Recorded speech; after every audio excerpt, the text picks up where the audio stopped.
Hello, welcome to my YouTube channel BPPCM centre. दोस्तों, आप सब कैसे हो? मैं आशा करता हूँ सब ठीक होंगे। देखिए, मैं लगातार आप लोगों को 3 दिन से वीडियो अपलोड कर रहा हूँ। पहले मैंने सबसे पहले आपको लिया था बेसिक से, पार्ट ऑफ स्पीच को पढ़ाया था। बेसिक में सबसे पहले पार्ट ऑफ स्पीच लिए थे। पार्ट ऑफ स्पीच मैंने बताए भी थे आपको कितने होते हैं, और बोर्ड पर भी सिखाए थे। 8 होते हैं। सबसे पहले मैंने नाउन के लिए बताया था, नाउन के बारे में भी आपको एक्सप्लेन किया था बोर्ड पे। उसके बाद हम आज लेके चल रहे हैं प्रोनाउन। चैप्टर हमारा शुरू हो रहा है द प्रोनाउन। देखिए, प्रोनाउन के कितने काइंड्स होते हैं, इसकी डेफिनीशन और इसके काइंड्स विद एग्जांपल बताऊंगा मैं। आप लोग हमारे चैनल पर बने रहिए, और मैं बहुत ही जल्द आपके लिए यूपी बोर्ड 10th और 12th की इंग्लिश की और मैथ फिजिक्स की वीडियो अपलोड होंगी। और हमारे चैनल पे बने रहिए, अधिक से अधिक हमारे चैनल को सब्सक्राइब करिए, वीडियो को शेयर करिए और लाइक करना ना भूलें। देखिए दोस्तों, द प्रोनाउन चैप्टर लेके चल रहे हैं, तो सबसे पहले हम इसकी डेफिनीशन देखेंगे। सबसे पहले डेफिनीशन देखेंगे, ए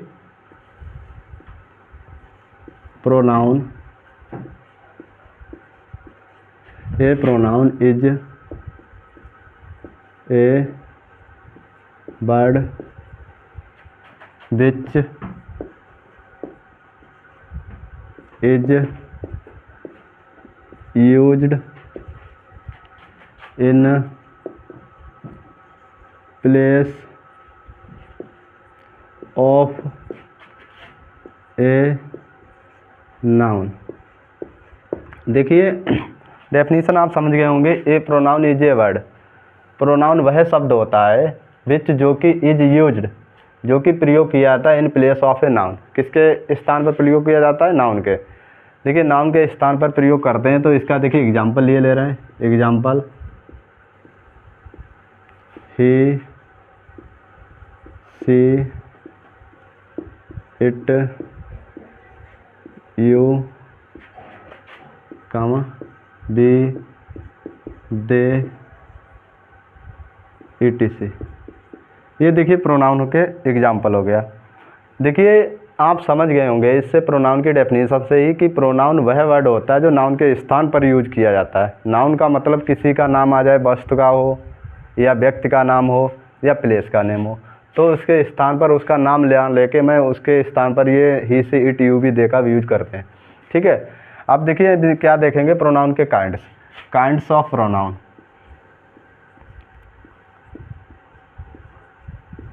काइंड्स ऑफ प्रोनाउन। देखिए, प्रोनाउन सर्वनाम के प्रकार देखिए, सर्वनाम के प्रकार। देखिए, सर्वनाम के प्रकार अभी हम बताएंगे। These are 9 kinds of pronoun. देखिए, कितने काइंड्स होते हैं प्रोनाउन के? 9, यानी 9 काइंड्स के बारे में अभी मैं विद एग्जांपल से आपको बताएंगे। 9 जो होते हैं काइंड्स, उनको डिफाइन करेंगे बोर्ड पे, उसके बाद उनके एग्जांपल भी देंगे। ठीक है। तो सबसे पहले हम लिए ले रहे हैं number 1, personal pronoun. Personal pronoun.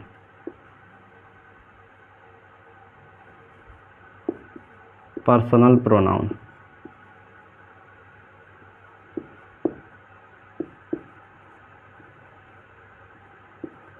पुरुषवाचक सर्वनाम। पुरुषवाचक सर्वनाम।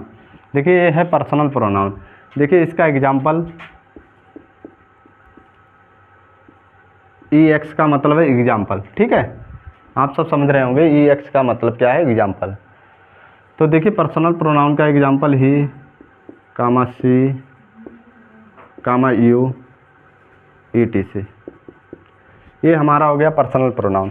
पर्सनल प्रोनाउन का मतलब होता है कि किसी वस्तु या व्यक्ति के लिए मैं जो वर्ड यूज करेंगे वो पर्सनल प्रोनाउन में आएंगे। ठीक है।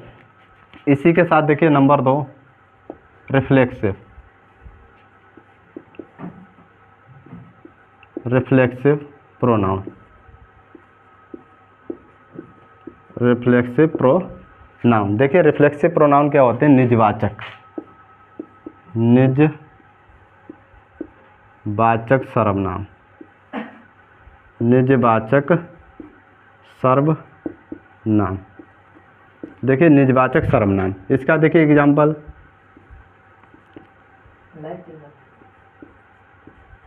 हर सेल्फ, हिमसेल्फ,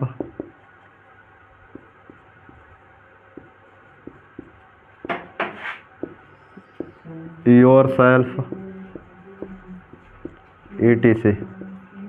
देखिए ये निजवाचक यानी रिफ्लेक्सिव प्रोनाउन का एग्जाम्पल है। इसका मतलब होता है रिफ्लेक्सिव प्रोनाउन का कि सब्जेक्ट जो कार्य करता है किसी दूसरे से ना, अदर सब्जेक्ट से ना करा के, मतलब स्वयं पर ही मतलब उस कार्य को करने का बोझ करे या बोध कराए, तो उसी को हम रिफ्लेक्सिव प्रोनाउन कहते हैं। तो हर सेल्फ हो गया, हिमसेल्फ हो गया, उसके बाद योर सेल्फ हो गया। देखिए नंबर 3 हमारा इम्पैटिक, EMPHATIC, इम्पैटिक प्रोनाउन। इम्पैटिक प्रोनाउन, देखिए इम्पैटिक प्रोनाउन क्या होता है? दृढ़ता, दृढ़ता वाचक सर्वनाम, सर्वनाम। देखिए इसका एग्जाम्पल देख लीजिए, दृढ़तावाचक सर्वनाम। देखिए इसका भी एग्जाम्पल यही होता है, हर सेल्फ, कामा हिमसेल्फ, कामा देमसेल्व्स,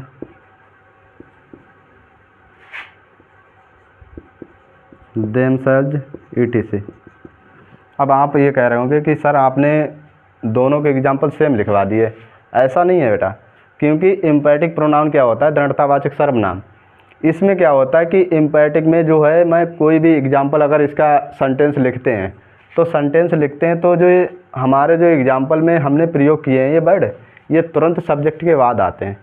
इनके सेंटेंस में तुरंत सब्जेक्ट के बाद आते हैं, और इसके सेंटेंस में क्या होता है? रिफ्लेक्सिव वाले में क्या होता है? ये बिल्कुल ऑब्जेक्ट की तरह यूज होते हैं। रिफ्लेक्सिव वाले में ये जो है एग्जाम्पल ऑब्जेक्ट की तरह यूज करते हैं, और इसमें क्या होता है? जस्ट सब्जेक्ट के बाद। जस्ट किसके बाद आते हैं? सब्जेक्ट के बाद।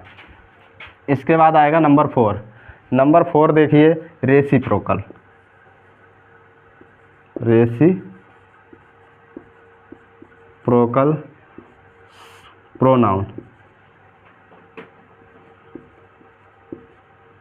Reciprocal pronoun. देखिए रेसिप्रोकल प्रोनाउन इसे बोलते हैं परस्पर, परस्परवाचक सर्वनाम, सर्वनाम।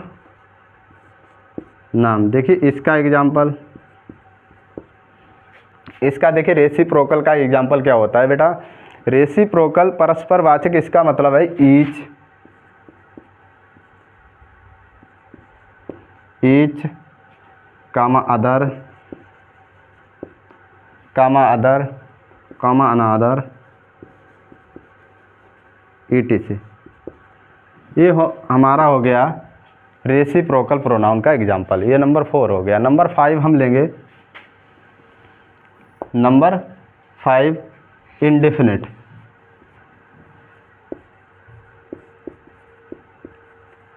Indefinite pronoun, indefinite pronoun. इसे बोलते हैं अनिश्चयवाचक सर्वनाम,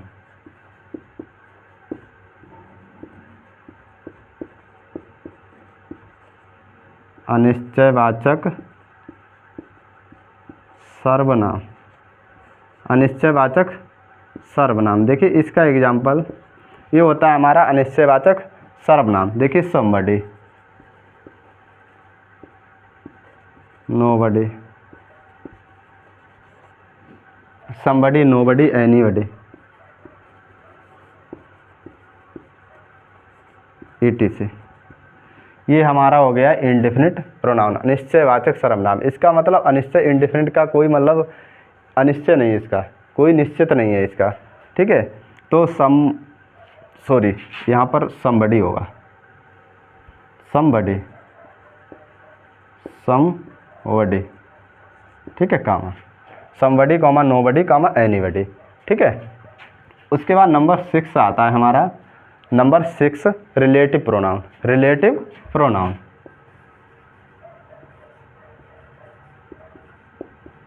रिलेटिव प्रोनाउन,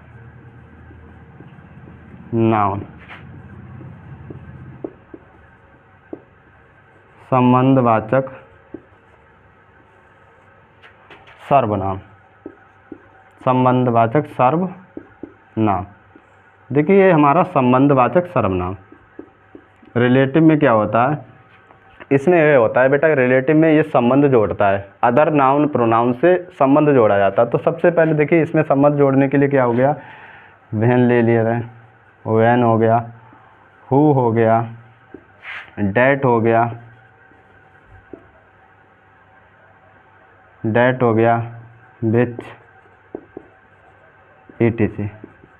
देखिए बेटा ये जो हमने वर्ड लिखे हुए हैं, अगर इनको हम क्या करते हैं, संबंध जोड़ा जाता है तो इनका यूज हम जो बीच में करते हैं, जैसे वैन हो गया, हु हो गया, डैट हो गया, संबंध तभी तो जोड़ेंगे, किसी भी प्रेसेस को लेंगे या किन्हीं दो सेंटेंसेस को लेंगे तो उनके बीच में ही इनका यूज करेंगे तभी संबंध बनेगा, ठीक है।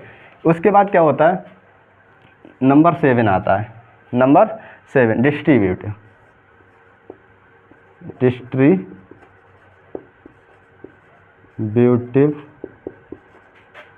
प्रोनाउन, डिस्ट्रीब्यूटिव प्रोनाउन, इसे बोलते हैं विभाग सूचक,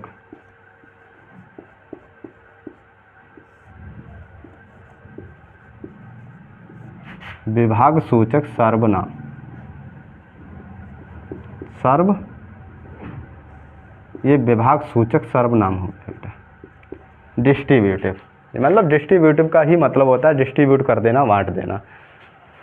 तो ईच, इसका एग्जाम्पल में ईच आएगा, कामा, ईच हो गया, उसके बाद एवरी हो गया, कामा, नाइदर हो गया, कामा, आइदर, etc। ये इसका एग्जाम्पल हो गया डिस्ट्रीब्यूटिव का, डिस्ट्रीब्यूटिव का एग्जाम्पल हो गया। इसी के साथ देखिए हम क्या करेंगे, नंबर 8 डेमोनेस्ट्रेटिव, डेमोनेस्ट्रेटिव, ये डेमोनेस्ट्रेटिव प्रोनाउन, डेमोनेस्ट्रेटिव प्रोनाउन, डेमोनेस्ट्रेटिव प्रोनाउन इसे बोलते हैं संकेत,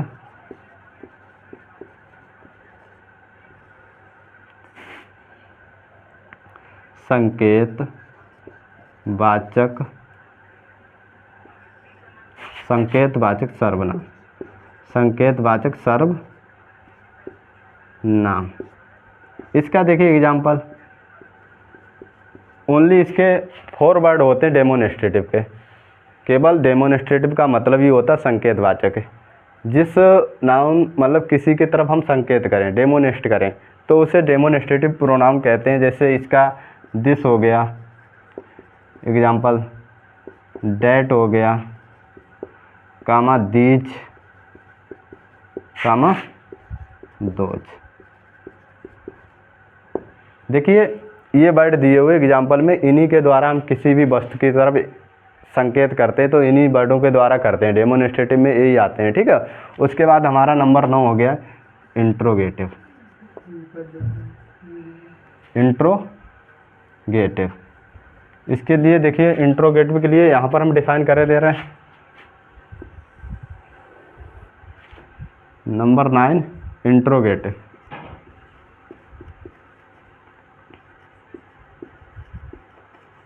इंट्रोगेटिव प्रोनाउन।